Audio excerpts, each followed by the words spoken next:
Update on the 92. Right now money's a little tight. Actually at Wedgwood we are shut down at the moment, but we'll be reopening soon here. The 92, I haven't made many videos on this. I got it running good now. All it needed was just plug wires. That's all it needed. There's a multi-miss. Actually, plug wire number 5 back there was completely just gone. A few of the other ones were too. And how I could tell is one night I popped the hood open and ran it, and I saw like a sparkler show. So I was like, yeah, I think I'm gonna get new plug wires because it was running pretty choppy. Now it runs smooth when it wants to run. I got a fuel pump issue at the moment. Didn't always have that issue with the fuel pump. It wasn't until I started driving it around a little bit, probably rattled it loose on these roads. But yeah, the plug wires, it's 1, 2, 3, 4, 5, 6. 6 was completely... Did I say 5 or 6 earlier? I forget. Whatever. I've redone this video so many times because I keep screwing up. Anyways, 6. Back there, that one was completely gone. Plug wire number 3. Now, the reason why I've had to redo this video so many times is because I was filming it on my iPhone, and because I have a fisheye and you can see a lot more things, but I'm having a technical difficulty with it. When I hook it up to the computer, it doesn't want to read. I'm not too sure why, but it just doesn't. I'm not very technically inclined, I guess. I mean, like, I know a few things, but I'm not real, good with technical, logical things. But anyways, here's the steering column right here. Plug wire number 3 is right back in here. So it was a bit of a pain, but it wasn't too bad once I figured out, oh, I can go through the wheel well. All right. But yeah, I already mentioned the fuel pump issue. It's actually a wiring issue. So yeah, I probably rattled something loose on these roads. Then I gotta do the exhaust. Got a huge hole in the muffler. Sounds like crap. Got a new one, new muffler back of here. There's the new one. And that one is it's supposed to give it a nice low tone. It won't be as loud as it is right now, but it'll have a nice rumble to it. Like, it'll be like a happy medium. It'll sound good is what I'm saying here. Yeah, the frame is really solid. I just actually undercoated part of it. I cleaned it up, got the rust off of it, used a wire wheel. I need to get some actual rust remover though.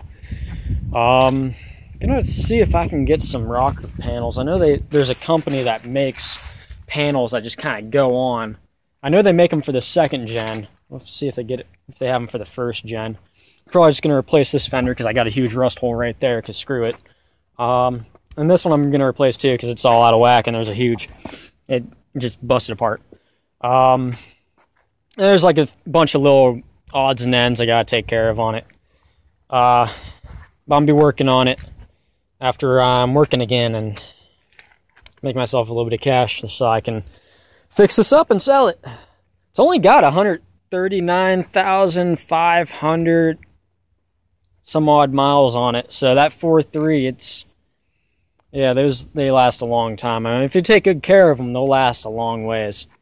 It's got actually a newer transmission because the previous owner, the transmission went on them. And it's got a newer one now and it works just fine. But it does have the digital cluster. Now, this is the 2nd cluster. The original cluster I have in the basement. The only thing that lights up on the original is the speedometer and the odometer. And on the original, it reads 139,000 miles. Well, this one I picked up from a junkyard, and I put it in. Well, the mileage on it reads like 172,000, which actually this vehicle does not have that many miles on it. Although that's really not too bad for on a 4.3. 172,000 is really, it's still getting broken in pretty much. Trying to think here, but yeah, this one doesn't fully work either. And I have the same issue with my 93 that's in the garage. Digital cluster doesn't fully work. My temp gauge does not work on that one, and it is really annoying. But this one, the 4-wheel drive, does not work at the moment. It has a leak in a vacuum line going to the actuator, and the actuator sits underneath the battery. But I was underneath it looking for a linkage, but I couldn't find a linkage. So I found out, I was looking at that with Anthony White, and found out that is a, it's actually just all a vacuum system. So once I fix that, I'll be able to, it'll work, and I'll be able to shift it out of 4-wheel drive and whatnot. And look who's here. It's a nice surprise. Happy Thanksgiving. Happy Thanksgiving, guys. And Joel. Yep. Just doing a little update video. Oh, sweet, man. Trying to hit a session? Yeah, for sure. A little one. That sounds good. But yeah, I got some more work to do on this. And how's your 72 Newport coming? It still needs brakes. Still needs brakes? Yes, it does. When do you think you'll be able to drive it on over here? As soon as the brakes are done. Nice. I don't know, like, he has, like, a bunch of other cars to, like, work on and stuff, so, you know, like, one guy working on, like, all those cars, it's just a little slow. But, with you there, too, from time to time. Oh, yeah, for sure, like, I try to get there and, do the work that I can, so, to get it, like, up and running as fast as possible. Yep. Well, I think it's safe to say that your 72 will be completely together before my 92 is completely together. Really? Yeah, I mean, like, it's running now. I got it running again, but it's a fuel pump issue. It's not, today I tried to start, it wasn't getting fuel pressure. So it just cranked, so I just kind of was like, yeah, it doesn't want to run today, all right. Ran it the other day. Runs fine now, those new plug wires, it fires nice and smooth. But it's got a little ways to go. Not real far though. Probably just a couple $100 more bucks, maybe. The most expensive thing I got to get is the control arms, the upper control arms, because they're pretty badly rusted. That and the ball joints and tie rods, I need to do all that too.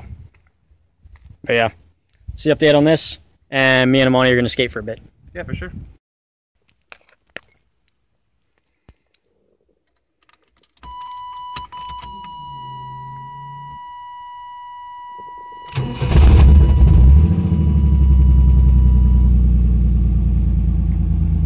It's running today.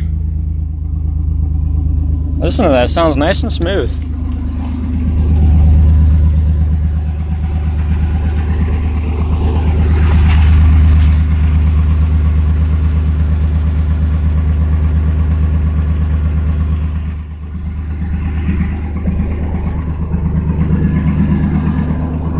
The engine's pretty quiet, it's just the exhaust. It's got a leak on the cat though. You can hear that rattling a little.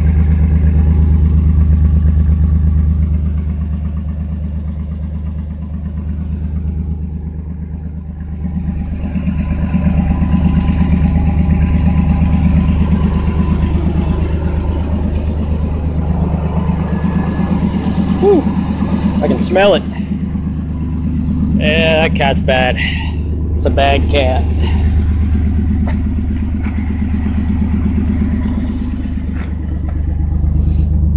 Battery's getting nice and charged. Not even a check engine light. It used to pop up when it had a multi-miss. It used to miss really bad. Now it's nice and smooth.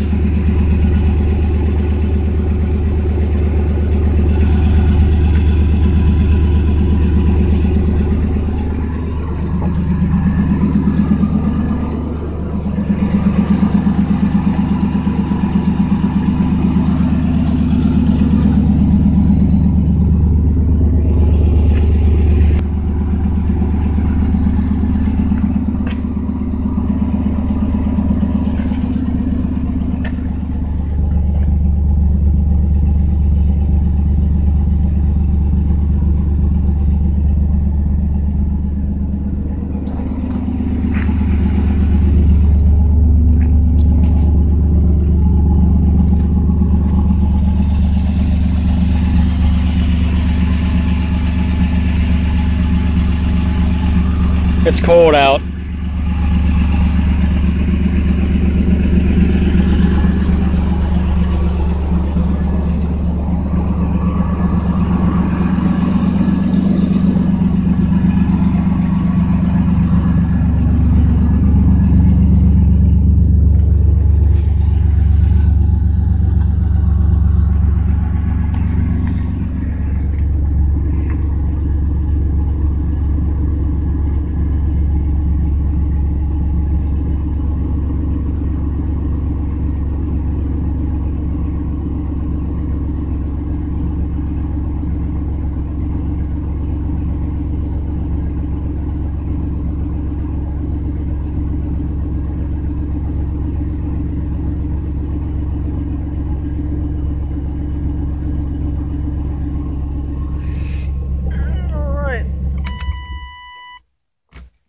can hear the vacuum leak.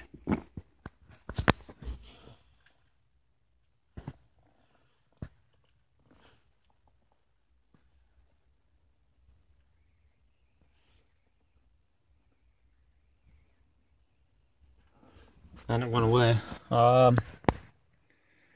It's hard to hear it when it's running because of the exhaust, but the vacuum leak after I shut it off for like about, I don't know, what was that, like 10 seconds or so? I don't know. Wasn't counting.